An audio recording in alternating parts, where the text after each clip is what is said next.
April is a Christian conservative wife, homeschooling mom, speaker, author, entrepreneur, and American patriot. April currently serves as the host of the Standard of Truth podcast on YouTube. She's also a certified holistic health practitioner and master herbalist. I'm so thrilled to bring you April Chapman. Come on up, girl. Good evening, everyone. Thank you so much, Tia, for inviting me tonight. I'm excited to be here, one, because I love talking to groups and like-minded people who kind of share my same thought process. And even though we're all individuals and we're all different, when you gather with people who you're like, yes, that's my tribe over there, it kind of makes you feel kind of warm and fuzzy. And I've kind of gone around the room and introduced myself to a few of you. But before I do that, one, thank you, Tia, for the invite.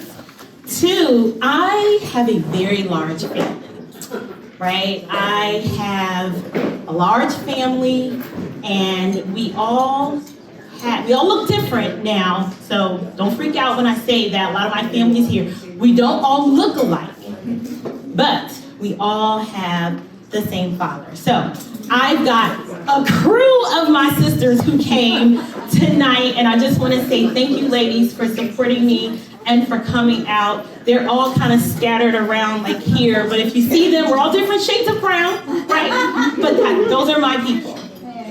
Oh, some more? Yes, those are my people. So I just want to say to you guys that I love you very much, and thank you for coming out and supporting me this evening. So I will not belabor and be here too long. I have about 30 minutes to discuss feminism, misogyny, misandry, and tearing down the fabric of family and society. As Tia mentioned, I am a wife. I am a homeschooling mom. My family and I, we own a furniture store in Rockdale County, but I'm also an author, and most recently I've added podcast host to my resume. And the name of my show is called the Standard of Truth podcast. It is on YouTube, and it's quite the firestorm, and it's an exciting part of my journey now. And I'm gonna be talking to you. One, my thesis is feminism, and I wanna talk to you about how feminism, believe it or not, is the root cause of many of the ills in our society today as we know it.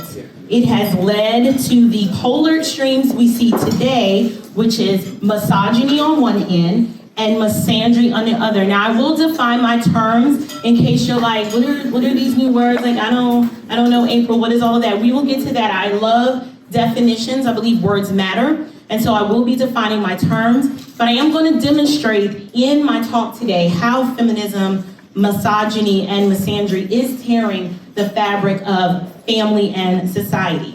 I'm going to also provide some examples that I'm sure you'll be able to relate to and identify with.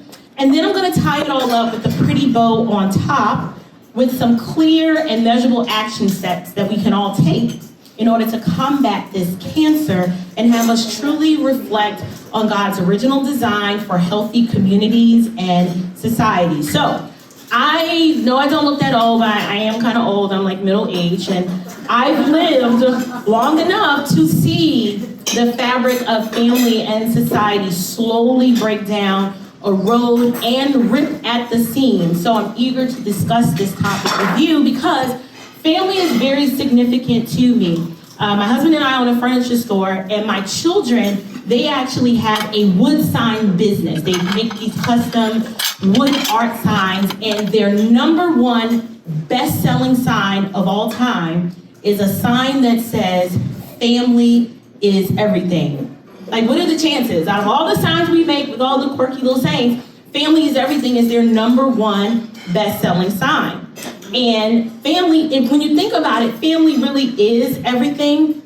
But when you hear that saying, family is everything, what comes to mind for me is that families are the basis on which healthy societies can function and thrive because healthy families create healthy societies. So let's take a look at the family and define what family is. But we need to discuss the family because before we can discuss feminism and misogyny and misandry, and its impact on the family, we kind of need to start with discussing the family. So, the first definition of family, I'm going to give you a good working definition, is family is a group of persons united by the ties of marriage, blood, or adoption, constituting a single household and interacting with each other in their respective social positions, usually those of spouses, parents, children, and siblings. Now, according to Britannica, most commonly when it's talking about the family, it's saying it consists of two married adults, usually a man and a woman, almost always from different lineages and not by blood, related by blood, along with their offspring, usually living in a private and separate dwelling.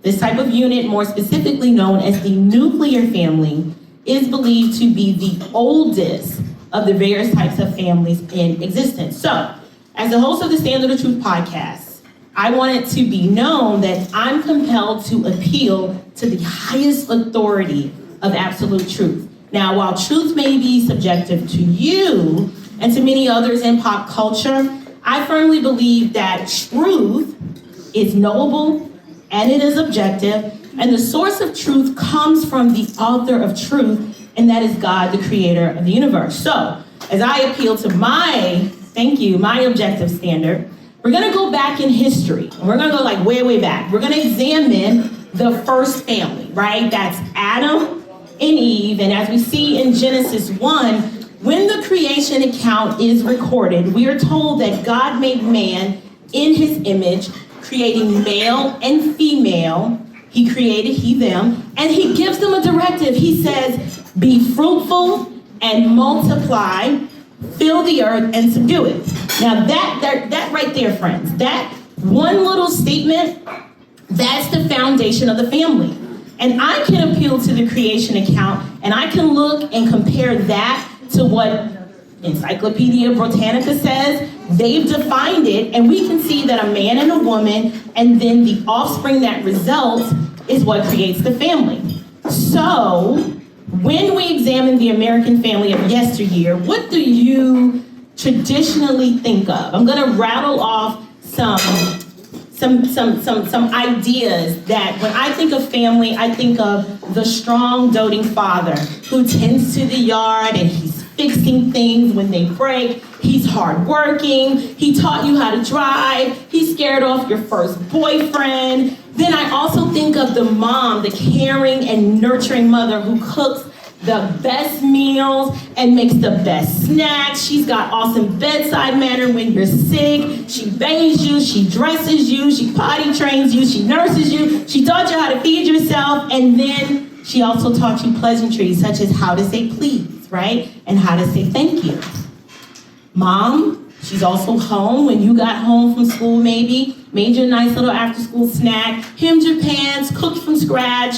Then we have the children, right? Those well-adjusted children who were raised together, they play together, they live together, usually a little sibling rivalry, they stick up for each other, but don't you dare, an outsider, you can't slap my sister. Now I can slap my sister, but you can't slap my sister, right? So that's like that healthy sibling rivalry. Now, this family that I'm describing may or may not be religious, but if they were, church was an integral part of this family unit. You got dressed up in your Sunday best and everybody went together and went to church. Family meals around the dinner table, stimulating conversation about the day, ballet and piano recitals and soccer games and t-ball practice. Everything that I've just described. That may or may not have been your family situation or your family experience, but I can't deny that when I described all of that, there's a family in your mind or someone that you're like, yeah, I knew a family like that. Now we all may have our own dysfunction and our own little idiosyncrasies, and you're like, we didn't really come up that way. But the American family of yesteryear, even despite the dysfunction and the less than perfect families, everyone in here can identify what a normal, healthy family looks like. So, what do families provide? Families give us a sense of purpose, right? They set boundaries, healthy boundaries for us. They restrain evil and wrongdoing. They provide direction and guidance and a sure foundation of stability. You learn how to treat others from your family. You even learn about justice and wrath, right? Like, I have 4 kids, and when one kid takes something that doesn't belong to them, that kid learns really quick that life is not fair and sometimes things can be unjust, right? It builds that character. They fight about it and then they kind of just move on. So, if this is the family and what we currently see, the erosion of this institution all around us, what does feminism, misogyny, and misandry have to do with the family? Like, is there a correlation? And if so, what is the correlation? I would argue that there is. So I promised you some definitions. Let's actually look at feminism. We can talk about first wave, second wave, beach wave. I don't care, right? I don't care which feminism we're going to discuss. Let's examine it in a broad sense by defining our terms. So the Oxford Dictionary says feminism is the advocacy of women's rights on the basis of equality of the sexes.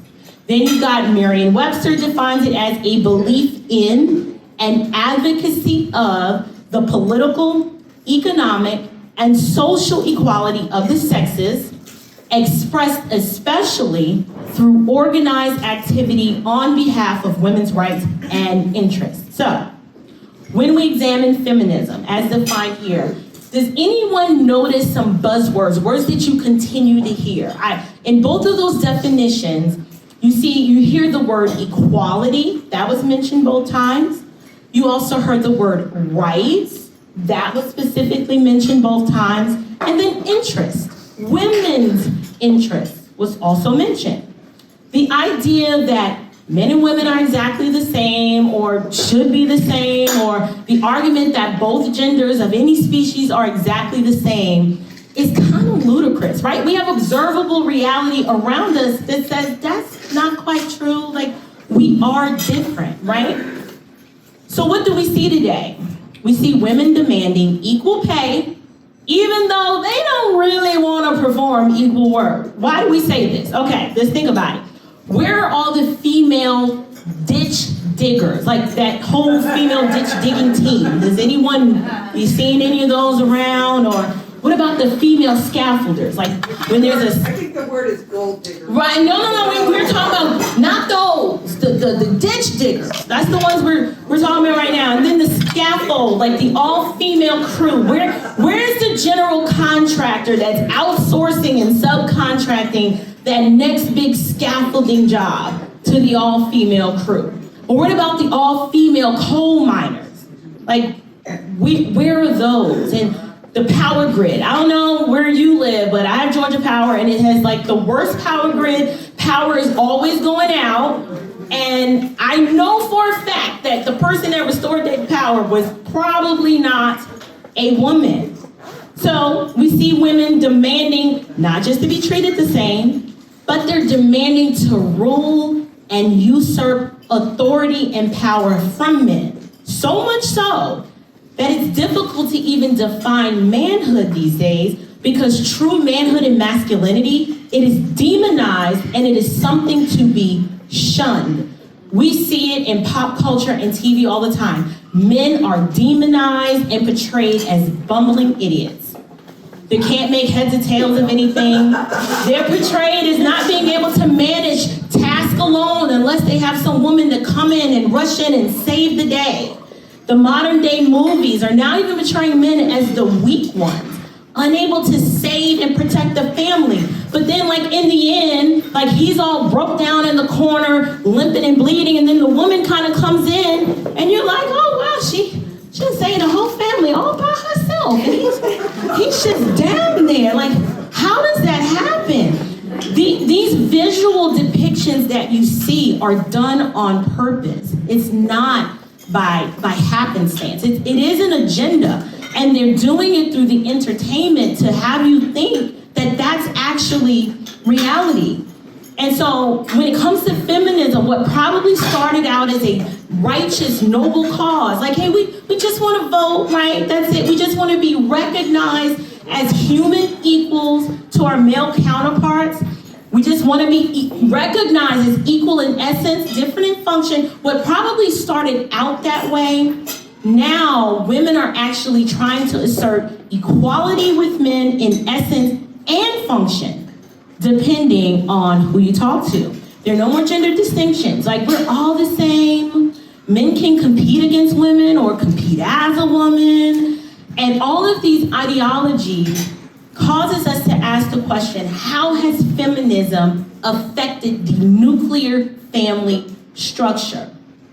Feminism, it has indeed impacted the family nuclear structure. We've seen it lead to the breakdown of the American family. Why? Traditional family values, they're challenged, and due to some alleged oppression, now women are striving for power and identity elsewhere, outside of the home, and this has slowly eroded the foundation of the family structure. Tia mentioned it earlier. Let's just get the woman out of the house, push her into the workplace, so now we can collect tax revenue from the man and the woman. Children are left unprotected, unnurtured, left to a government system, and I'm gonna talk a little bit about that, how we've seen that impact American society, and then on a macro level, the Black American community has really been hit hard by this wicked agenda. So, we've got women abandoning motherhood altogether in lieu of workplace success.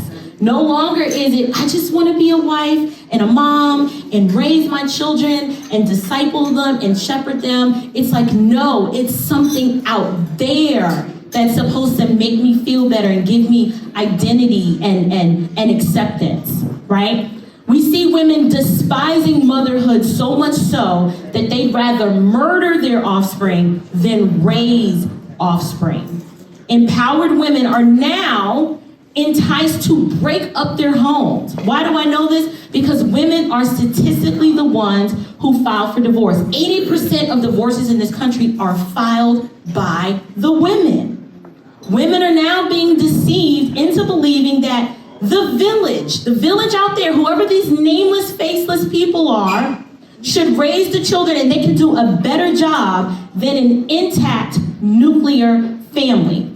That leads me to the next point. Now that broken up family is now dependent on a government program. So now the government is now your husband. And the government is now what I like to call, that's zaddy, not daddy, zaddy, right? You and your offspring are now looking to the government for all of your needs and the government for all of the answers.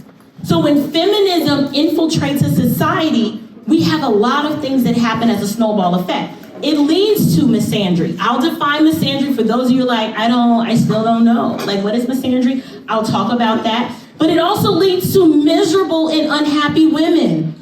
The most raunch, staunch feminists, they are not happy. You don't see them smiling full of joy radiating in their face.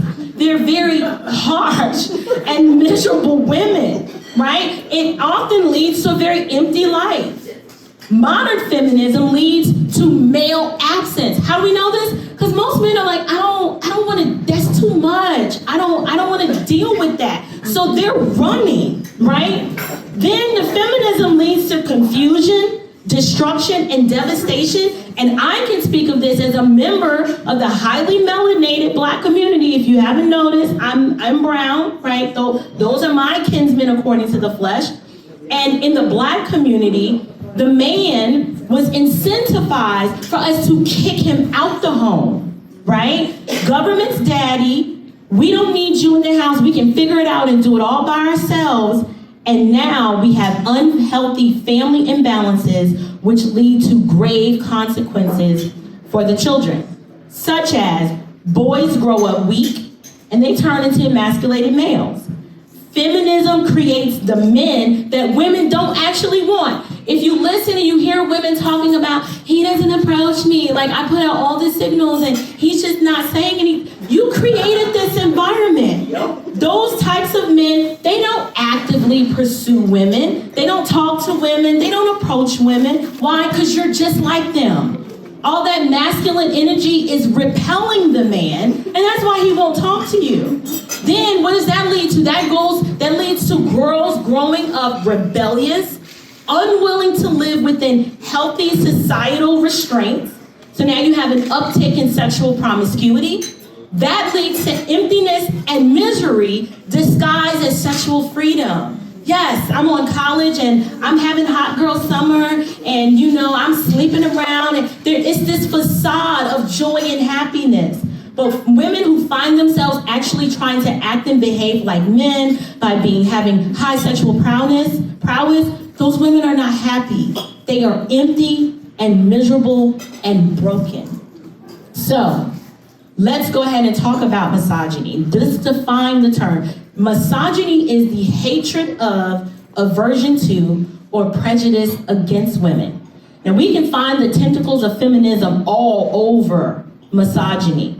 God created men and women distinctively different in function. We're all image bearers, we all deserve value, dignity, and respect, but we are not the same. The rebellion of feminism has bred an entire generation of men that have grown to despise women. And I would argue that what these men hate, it's not actual femininity or true womanhood. What they actually hate is the caricature of what womanhood has now become because of feminism. That's what these men hate. No true born and bred male truly hates and despises women naturally. It's usually caused by some sort of trauma, and this legitimate hatred of women typically starts with the absent or distant mother. Maybe she abandoned him and the family in pursuit of her freedom, like out there. She never quite settled into the idea of being a mom. She was emotionally unavailable, right? Mother was probably, or I'm not saying in general, but usually sexually promiscuous. She prioritized men and relationships over free love, and I'm equal to a man and I can do and be and act just like a man, and that sexual promiscuity is pursued instead of freedom. Those women find themselves in bondage. Then you have the absent father. So because mom didn't need a man, there's no father in the home, so the male doesn't have the healthy balance of both the mom and the dad in the home to give him the tools and the resources that he needs to function well in society. So now his whole worldview is distorted, he is deficient, and now he has no idea of what it actually means to be an actual man. Men who typically find themselves exhibiting misogynistic characteristics, they've never learned how to treat women with respect because the woman he saw modeled before him didn't respect themselves in their speech or their conduct. So, do we see the actual chaos and confusion that feminism now causes by way of misogyny? Finally, feminism ultimately leads to misandry, which is, it's like a three-legged stool. You've got feminism is one leg, misogyny on the other, and that third leg is the misandry. That is the culprit of how our American family has been destroyed. So, what is misandry? It's the opposite of misogyny, but it's the dislike of, contempt, or ingrained prejudice against men. Literally, a strong hatred of the opposite sex. Feminism, which was sold to us as equal rights for women, has now morphed into men are toxic, men are trash, men are stupid, men must be destroyed. Society's trying to convince us that misandry is healthy for women. I was watching a YouTube video and I heard a woman say that misandry was healthy for women. It's supposed to be empowering and make us feel fearless, they say. Listen, feminism is a huge scam, and it has now led to hatred. I've said that word a couple of times, hatred. When modern feminism goes unchecked, literally the end of the road is misandry. All roads lead to misandry. How? Now that you're free, you're equal to men, you soon realize that the men you spent time trying to become now don't want to be bothered with you. The masculine energy from the woman, that's a turnoff to most men. This leads men to simply They don't want to participate. They do something in our household called, my husband calls it just unsubscribe, right? When my children are fighting, or typically the girls are agitating the boys, my husband tells the boys, just unsubscribe, son. Unsubscribe. That's what we call it. So they don't want to be with someone that like themselves, so they don't approach, right? Men don't want to be in a constant competition with the opposite sex. It's too exhausting and too draining. Misogyny leads to women not really understanding who men are and why they're needed, and it deceives women into believing that there's no value in manhood, right? Like actually having a man around, there's no value to that at all, because we're just the same. But we know this is not true. Women that hate men, they cannot foster healthy relationships with men. They lack trust and confidence in basic manhood, creates suspicion, disunity, and it's difficult to sustain in a healthy, meaningful way. So, the recurring thing that we've talked about a lot is this hatred, right? Such hatred and disdain, whether it comes from the men who manifest their disdain in the form of misogyny, or whether it comes from the women who manifest their disdain in the form of misandry, they both have the same thing in common. It's hatred, right? Hatred comes from the evil one, the enemy of our souls. So instead of us hating and fighting one another, if we simply follow God's natural created order, which is to have a healthy respect for gender roles and distinctions, feminism could have never taken a root in American society. I really do believe that. If we truly understood our God-given roles as outlined in creation, when feminism reared its ugly head, the vast majority of women would have been like, no, that's fraudulent right there. I reject that. But that's not what happened. When the lie of feminism was marketed to us, if we truly knew what lied ahead, we would have rejected it, and we would have clung to the paradigm that we know works. The paradigm that creates healthy families and healthy societies for centuries, and that's family. So, we need to recognize this enemy in our midst, and we need to appeal to the foundation that was laid by our Creator, who knows best. God gave us a blueprint for healthy societies and communities, and it's the family. And right now, it is, like Tia said, it is under attack, and heavily under attack. So I want to leave you with some tools and resources and practical ways that you yourself can fight against feminism, misogyny, and misandry. The first thing you need to do is completely reject it. Every time it rears its ugly head, you reject it vigorously, and you do so righteously. Remember, I talked about having an objective standard of truth. It's not subjective, it's not your truth, it's not her truth, it's not my truth, it's just the truth. You stop bowing down to the culture and you begin to speak the truth. We call it out. We boldly speak out against feminism and its lies and its promises of something greater on the other side. If you're a woman, despite your upbringing, I didn't have the most ideal. I come from a single parent home. I single-handedly experienced what it was like to not have the man in the home. I've got aunts. Now, my mom, she was different than my aunts in the sense that she married my father, but all of my aunties literally threw the man out the house because they wanted the check. They fell for the lie. And then you had another generation after that who didn't see the value of the man. So they had children out of wedlock, and then their children had children out of wedlock. I don't think any of my aunts and their offspring, there is not one intact family at all out of 3 generations. That's sad. So if you're a woman, despite your upbringing, despite your childhood dysfunction, you endeavor to reject the lie of feminism. And you learn how to cooperate with the man. It's that simple. It's not that hard. It's really not. You learn to live in unity with one man as his one flesh partner for life. Now that's going to require some resilience because the culture is going to tell you, oh, when things get bad, just go file for divorce and get you a new one. Like there's some market of men that you just pick them off the shelf, right? We all know that that's not true, right? And here's what I'm not saying. I'm not saying you stay, in an abusive marriage just for the sake. What I'm saying is, in the macro sense, women are weaker and less wiser than we've ever been because we're making choices for us in the moment and we're not thinking about the generations to come. We're literally breaking up our homes. Why are 80% of divorces filed by women? It's not because men are not that bad.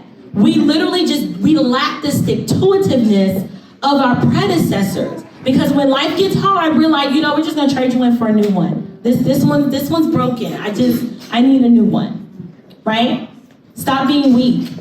Stop looking for ways to break up your home and leave your marriage when things get hard. Become resilient. And if you're a man, not leaving you out, despite your upbringing, despite your childhood function, you need to endeavor to pair bond with a female counterpart who shares the same value system as you do. You ask her to marry you, you get married, and you produce a lot of babies. Just have some offspring, have some kids, right?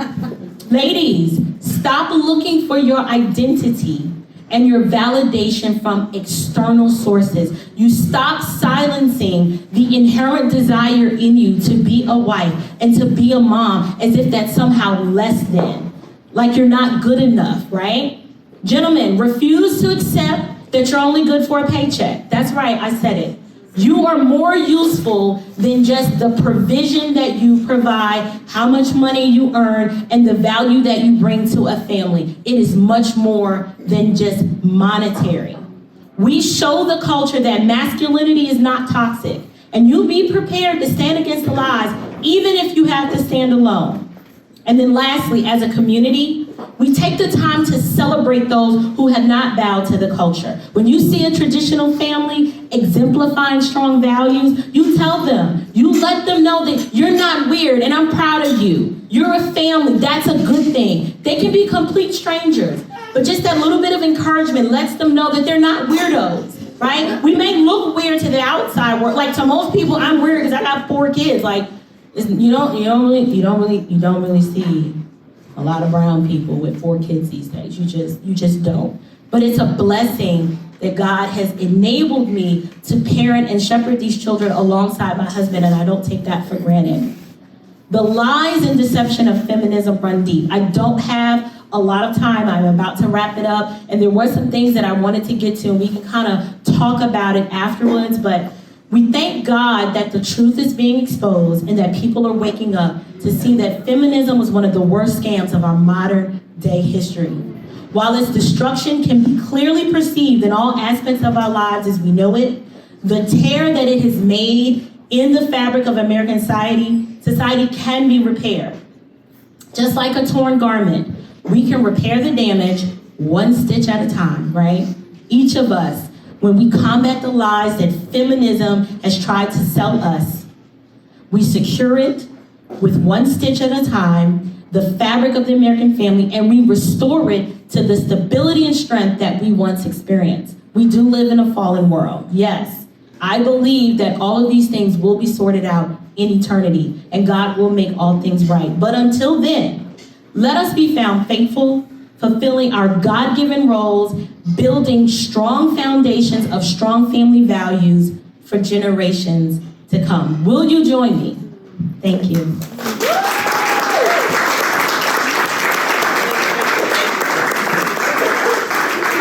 that amazing? Awesome. Does anybody have any questions for April?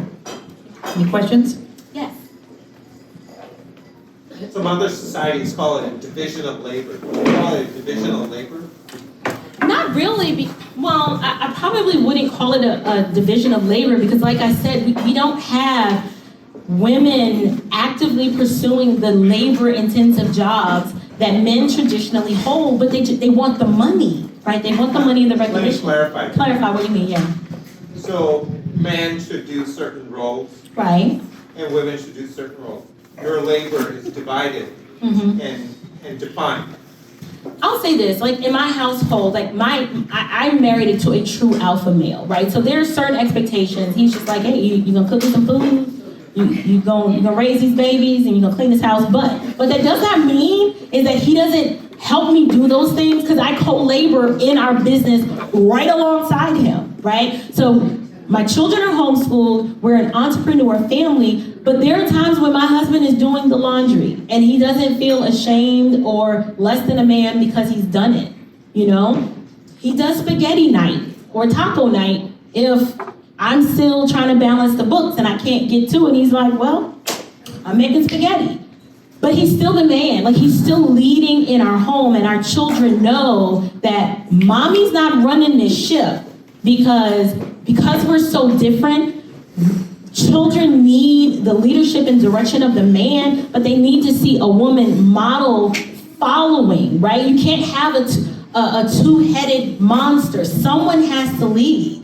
And I just believe the Lord has uniquely blessed men with intuition, and you're not so emotional. Like if I was in charge, this family would be a wreck. And I feel like I'm pretty smart, you know?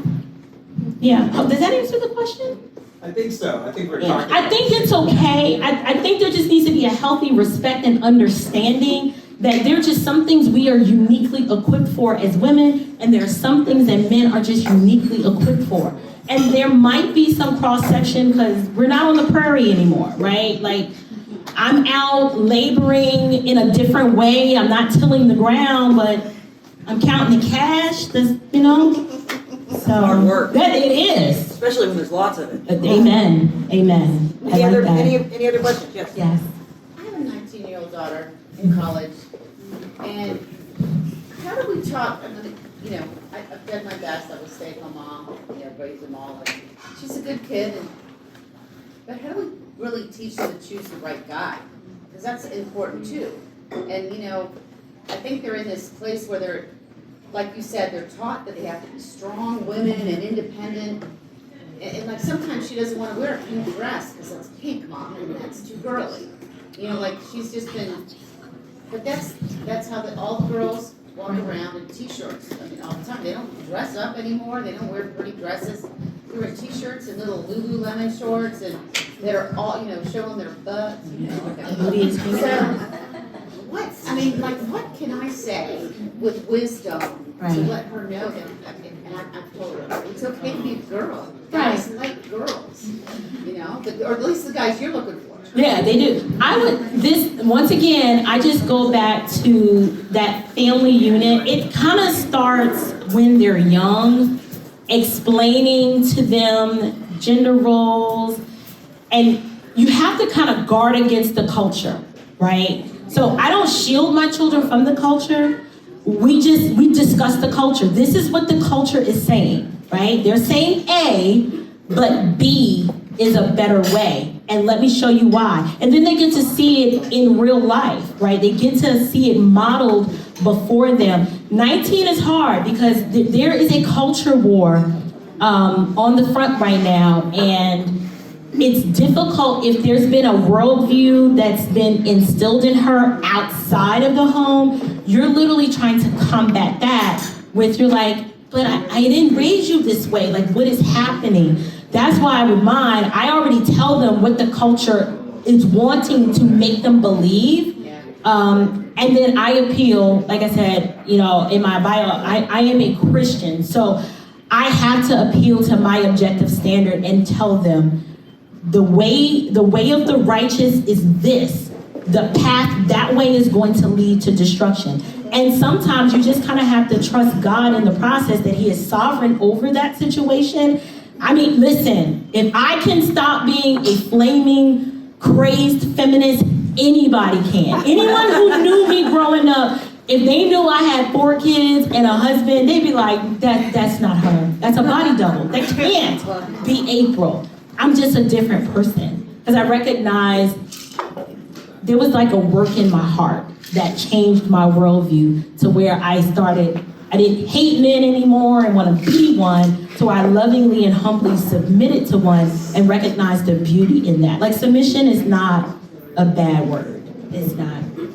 Hopefully that helps. Just keep talking. Yeah. You try. You may not have the voice, the sole voice in her life anymore, but you're that first voice. And I didn't listen to my mom at 19 either. I didn't. They will. I know. Eventually, they come around. They're like, you were so right. No, they don't say it. They whisper to their girlfriends, my mom was so right. Yeah, they never admit it, Mom. No, All right, you guys, if you have more questions for April, please grab her after the meeting.